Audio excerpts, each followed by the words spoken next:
Hey, good morning, you guys. So it's still Friday, still December 22nd. This is the second video I talked about a minute ago that I actually just wanted to dedicate it to answering two questions that came in through the channel yesterday. The first one is when do you give up on an employee? When do you give up? When do you stop trying to fix an employee's motivation or commitment or performance? Those aren't the exact words that the person asked me, but they did pretty much ask me, when do you give up on somebody? And I think there's an answer. There's at least an answer for me. I don't know if you noticed, there's my second Christmas tree. We have two in the house. Everybody needs two, right? This one is much easier to set up than the other one. It's just normal height. It's also fake though, for you fake haters. It's also fake. My kids just want nothing to do with cutting down a tree. Anyway, there are, I believe there's a core set of behaviors that need to be taken before you cut loose an employee, release them, terminate them, fire them, whatever word makes you feel better. What's really weird for me is I just had to do it for the first time in quite a while. I had to let someone go who was very senior in my organization. This person had over 100 people reporting to them and represented the leader of a significant part of my business. And in my organization, there are two sets of expectations that are levied on people. One is they have to be excellent. They have to be great at what we hire them to do, at what the company expects them to do, at what they say they can do, at what they present themselves to be able to do in their resume and their interviews, and what the client expects of them. But in my company, in my enterprises, there are a whole other set of criteria, and they are behavioral based. And so someone needs to perform with excellence, and they need to do it in such a manner that people want to be around them while they're performing that job. And frankly, that's the harder set to evaluate. To make sure somebody can do that is tougher during the interview process. And it's frankly harder to perform to. It's pretty easy to be good at something. I think most people bring a certain skill set of some excellence. I just can't, everybody's different. And whether they have that excellence or not is easy to ascertain. Whether they're performing to that level of excellence is relatively easy to figure out. It's whether they're behaving in a manner that you want to be around them, that you want them to be the face or part of your organization and part of your culture. And if you're trying to create something special, that is actually the more critical of the two. Do people want to be around this individual? So my process, and it may or may not work for you, but my process is we write position descriptions so that people, or job descriptions, very clearly, very succinctly, they're 5-6 pages long sometimes, that talk about the specific things your job is supposed to be doing strategically, tactically. Then what are the deliverables you're expected to perform at? And then there's some pages in there about culture and behavior. And so they come in the door and begin the interview process with that in their hand. And that's one of the first things I ask them. If somebody gets to my level for an interview, one of the first things I ask them is, have you seen the PD? What are your thoughts on it? But that's not the question you guys ask. So that's just how I get into it. How do I start that process?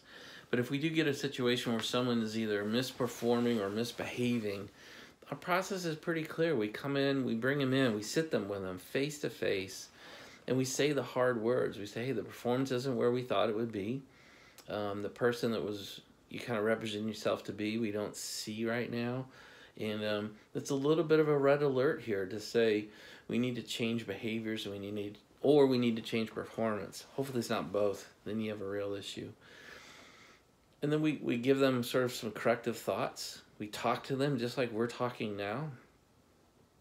And we send them back out into the world, letting them contemplate kind of, can these changes be made? And then we watch them over, it depends on the severity of the action, by the way. It can be a day, it can be a week, it can be 2 weeks. I wouldn't let it go much beyond 2 weeks, to see if the behavior starts to correct. And if they get on the right glide path, if they get on the right trajectory, it's a level, it's encouragement from then on. Let's keep going. Let's stay on that track.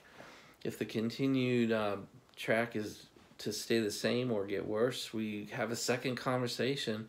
This one is much less collegial.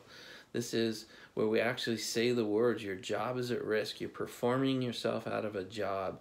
You are behaving yourself out of a job. One of those two, right?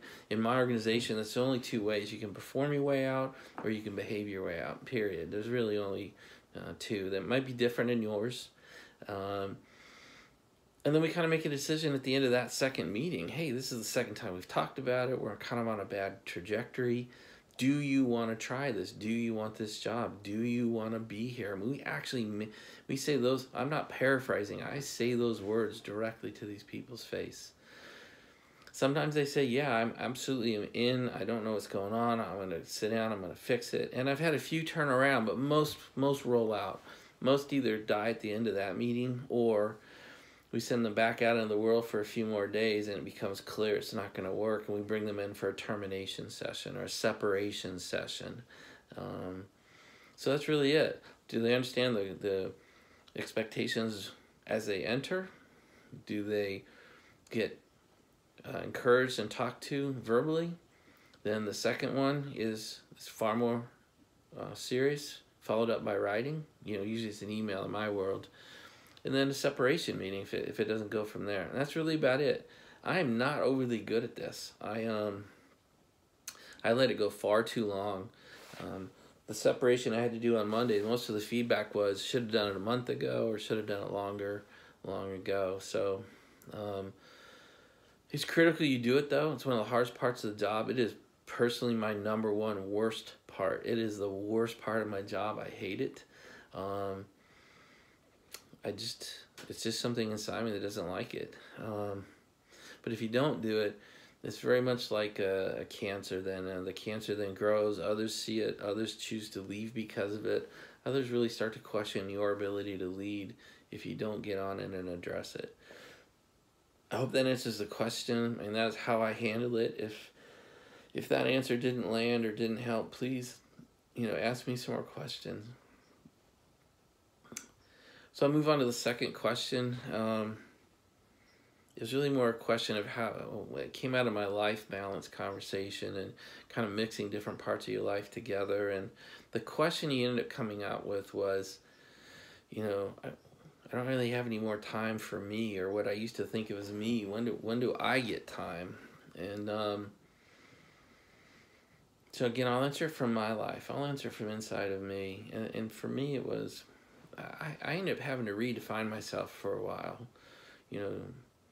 and so I would just ask you to kind of really think about how do you find you? How do you define your time, and what are those needs? And for me, as you said in your question, I'm a little bit further along in life, age-wise and with kids-wise. And so what you're seeing over the last year and a half is me saying, hey, some of these huge priorities in my life for the last 10, 15, 20 years are now taking less time. And so I have more time to go back and ask, what about me? And it's probably been 15 or 20 years since I've done that. I mean, I'm at 53 years old now. And between my politics, building the home, building the company, and then 2 kids. I don't know. I think I ended up redefining myself as being those things and not how I used to define them. A lot of time going out, a lot of time with friends, a lot of that went away. And really, it's just been in the videos you guys are seeing now about the cars and taking time like this was not possible 4 or 5 years ago. It was really just, the end product of me saying, hey, I've got some time now. And so the hard reality is what you thought of as you may go away for a while, and you have to redefine it. And if that just sits so badly in you, then you're going to have to scrape out an hour here or there to be you. I became pretty comfortable with being husband of Anne-Marie and father of Sean and father of Lauren and CEO of DHA and builder and owner of Summerfield Farm. I was okay with that. Maybe not right away. I don't know how long you've been asking these questions of your life, but I would just consider pondering the definition of you. Sometimes we make decisions, and those decisions are very hard to come back from. Marriage, kids, companies. And so sometimes our path forward gets a little cemented in. And so it's really learning to be comfortable with our choices and in deciding, can they go back and be made or not?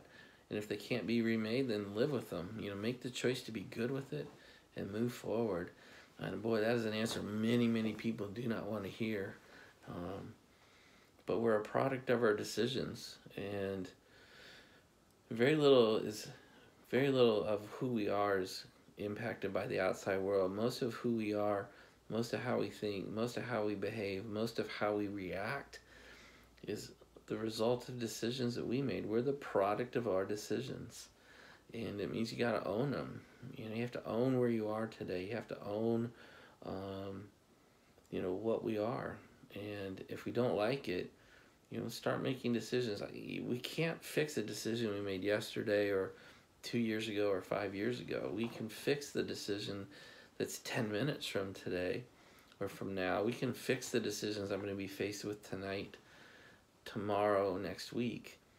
And so if we find ourselves on a path we don't want to be on, we just need to sit down and really be careful of the decisions that face us over the next few minutes, hours, and days, and start slowly correcting that path that we're on. Not an easy answer. None of mine are going to be easy answers.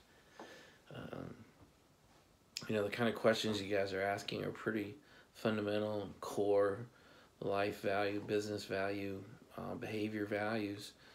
And another saying I love is you can't talk your way out of something you behaved yourself into. And so if you need to behave your way out of something, then start that process today. And if you can defer some decisions out of today while you get ready for them and rethink, the reference point you're making them from, then I would do that.